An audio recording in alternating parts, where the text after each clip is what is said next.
নমস্কার বন্ধুরা, আজকে আমি বানাবো তিল পটল। তার জন্য পটলটা ছিলে নিয়েছি আর এই যে ফালা করে দিয়েছি দুই সাইডে।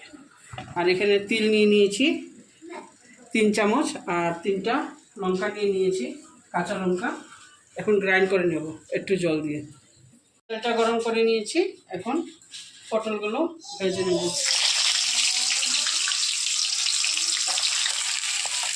একটু নুন দিয়ে দিলাম, এর সঙ্গে পরিমাণ মতো নুনটা দিয়ে দিলাম আর একসঙ্গে হলুদটা দিয়ে ভেজে নেব।